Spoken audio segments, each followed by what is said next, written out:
শীতকালে আমরা কি কি করতে পারি?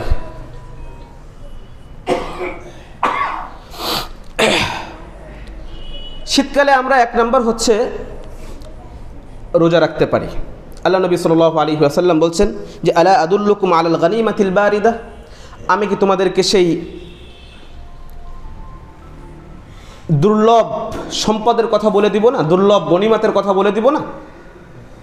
সাহাবা ইকরাম বলেন অবশ্যই ইয়া রাসূলুল্লাহ, আপনি আমাদের বলে দিন। আল্লাহ রাসূল সাল্লাল্লাহু আলাইহি ওয়াসাল্লাম বলেন আস-সাওমু ফিশ শিতা, শীতকালে রোজা রাখা। তো আমরা শীতকালে একটু বেশি বেশি নফল সাওমগুলো রাখার চেষ্টা করব, আল্লাহ তাআলা তৌফিক দান করেন। এরপরে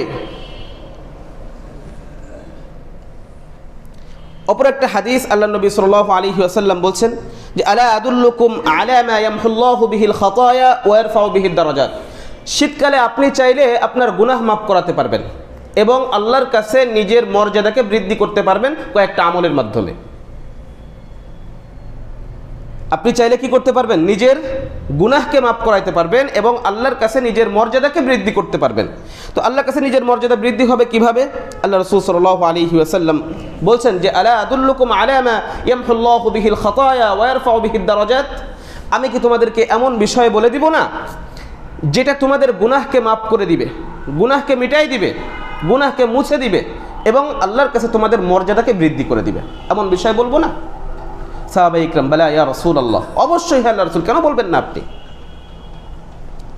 আল্লাহ নবী সাল্লাল্লাহু আলাইহি ওয়াসাল্লাম উত্তর দিলেন ইসবাগুল উযু আলাল মাকারিহ, শীতকালে বারবার ওযু করতে গেলে খুব আরাম লাগে না? শরীরে যখন পানি লাগে তখন আরাম লাগে না খুব? ইসবাগুল উযু আলাল মাকারিহ, তাহলে কি হয়? কষ্ট হয়। শীতকালে পানি ব্যবহারে কষ্ট হয়। আল্লাহর নবী সাল্লাল্লাহু আলাইহি ওয়াসাল্লাম বলছেন যে যে বিষয়গুলো তোমাকে আল্লাহর কাছে মর্যাদাবান করবে, আল্লাহর কাছে তোমার অবস্থানকে আরো উন্নত করবে এবং তোমার গুনাহকে মাফ করায় দিবে, তার ভিতর একটা বিষয় হচ্ছে ইসবাগুল উযু আলাল মাকারিহ, যখন তোমার ওযু করতে কষ্ট হচ্ছে তখন ওযু করা, পরিপূর্ণভাবে ওযু করা, ইসবাগ। কারণ ওই কোনো কাজে না, এটা না, পরিপূর্ণভাবে ওযু করা। এবার দেখেন, আপনি যখন জানছেন যে আমি শীতকালে এই ওযু করতে কষ্ট হচ্ছে, কিন্তু এর মাধ্যমে আমার কি হবে? দুইটা বিষয়। এক হচ্ছে আমার গুনাহ মাফ হবে, দ্বিতীয় নাম্বার আল্লাহর কাছে আমার মর্যাদা বৃদ্ধি পাবে, আল্লাহর কাছে আমার অবস্থান বৃদ্ধি পাবে। এখন আপনি ওযু করার সময় যদি এই দুইটা বিষয় মাথায় রাখেন, এবার দেখেন তো আপনার কষ্ট হবে ওযু করতে? আপনার কষ্ট হবে না ইনশাআল্লাহ। তাহলে এক নাম্বার আল্লাহ নবী সাল্লাল্লাহু আলাইহি ওয়াসাল্লাম বলছেন ইসবাগুল উযু আলাল মাকারিহ। দ্বিতীয় নাম্বার ওয়া কাসরাতুল খুতা ইলাল মাসাজিদ, কাসরাতুল খুতা, মসজিদে বেশি বেশি কদম ফেলা, মসজিদের দিকে বেশি বেশি পা ফেলা, অর্থাৎ বেশি বেশি মসজিদে আসা, বেশি বেশি কি করা? মসজিদে আসা। এটাও কিসের কাজ? কষ্টের কাজ, কিন্তু এর মাধ্যমে আমার কি হবে? গুনাহ মাফ হবে। ইন্তিজারুস সালাত বা'দাস সালাত, এক সালাতের পরে আরেক সালাতের জন্য অপেক্ষা করা। আমরা এক সালাতের পরে মসজিদ থেকে বের হয়ে যাই কিসের জন্য? মসজিদ থেকে বের হওয়ার জন্য বের হই নাকি মসজিদে আসার জন্য বের হই? আমরা মসজিদ থেকে যখন বের হব তখন মসজিদ থেকে বের হওয়ার জন্য বের হব না, আসার জন্য বের হব, যে আমার কাজটা সেরে আমি আবারও মসজিদে আসব। আমরা মসজিদ থেকে বের হই কিসের জন্য? মসজিদ থেকে বের হওয়ার জন্য না, মসজিদ থেকে বের হব মসজিদে আসার জন্য। ওয়া কাসরাতুল খুতা ইলাল মাসাজিদ ওয়া ইন্তিজারুস সালাতি বা'দাস সালাত, এক সালাতের পরে আরেক সালাতের অপেক্ষা করা। আপনি মসজিদ থেকে বের হচ্ছেন, আপনার যে কাজ রয়েছে সেটা শেষ করে আবার মসজিদে আসবেন, এজন্য তখন আপনার দুনিয়ার ঝামেলা আপনাকে এটা বলবে না যে তোমার এই কাজ রয়েছে, এই ব্যস্ততা রয়েছে, এখন মসজিদে যাওয়া যাবে না, এটা বলবে না। বরং আপনি তো বেরই হয়েছেন কিসের জন্য? মসজিদে আসার জন্য। কিন্তু আপনি যদি মসজিদ থেকে বের হওয়ার জন্য বের হন, তাহলে আসাটা একটু কষ্ট হয়ে যাবে, অনেক ব্যস্ততা আপনাকে পেয়ে বসতে পারে।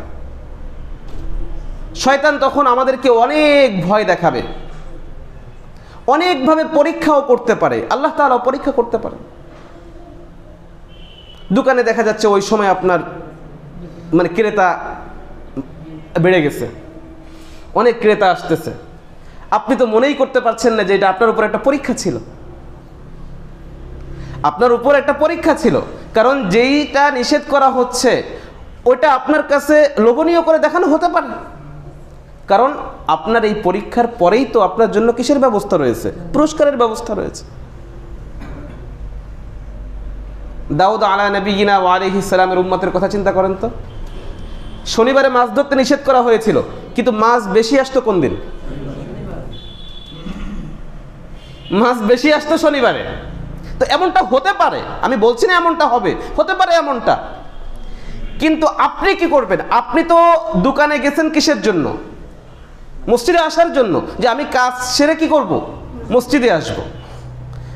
আপনি মসজিদ থেকে এজন্য যান নাই যে আপনি মসজিদ থেকে বের হয়ে যাচ্ছেন, আপনি গেছেন যে আমার কাজ সেরে আমি মসজিদে আসব। তাহলে আমরা মসজিদ থেকে বের হব মসজিদে আসার জন্য। আল্লাহ তাআলা বোঝার তৌফিক দান করেন। দুইয়ের ভিতর পার্থক্য আছে, সূক্ষ্ম পার্থক্য, একটু চিন্তা করেন, বুঝে আসবে ইনশাআল্লাহ। এই যে তিনটা বিষয় বলে আল্লাহ নবী সাল্লাল্লাহু আলাইহি ওয়াসাল্লাম বলছেন ফাযালিকুমুর রিবাত, তুমি যদি এই তিনটা বিষয়ের প্রতি গুরুত্ব আরোপ করতে পারো তাহলে তুমি রিবাতের সওয়াব পাবে। মা হুয়ার রিবাত? রিবাত কি জিনিস? রিবাত যখন আলোচনা করতে যাব তখন আমাদের সামনে আরো একটা জগৎ নিয়ে একটু আলোচনা করতে হবে। রিবাত হলো যুদ্ধের সাজে নিজেকে সজ্জিত করে আল্লাহর রাহে শত্রুর মোকাবেলার জন্য অবস্থান করা, পরিপূর্ণ প্রস্তুতি নিয়ে শত্রুর মোকাবেলায় প্রস্তুত থাকা, এটা হচ্ছে রিবাত। কি বলেছি? এটা হচ্ছে রিবাত। ইসলামী রাষ্ট্রের সীমানা পাহারা দেওয়া, যেখানে সবসময় শত্রুর আক্রমণের ভয় থাকবে, সেখানে অবস্থান গ্রহণ করা, এর নাম হচ্ছে রিবাত। এর ফজিলত কি? রিবাতু ইয়াউমিন ফি সাবিলিল্লাহ খায়রুম মিনাদ দুনিয়া ওয়া মা ফিহা। আল্লাহর নবী সাল্লাল্লাহু আলাইহি ওয়াসাল্লাম বলছেন যে আল্লাহর রাস্তায় একদিন রিবাতের কাজ করা এটা দুনিয়া এবং দুনিয়ার ভিতর যা কিছু আছে সব কিছু থেকে দামি।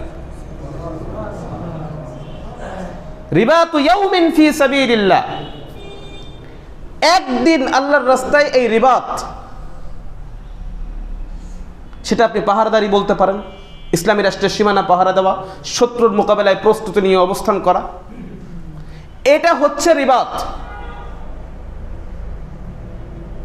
কোরআন এবং সুন্নাহর প্রত্যেকটা পরিভাষাকে তার নিজের জায়গায় রাখা এটা আমানত।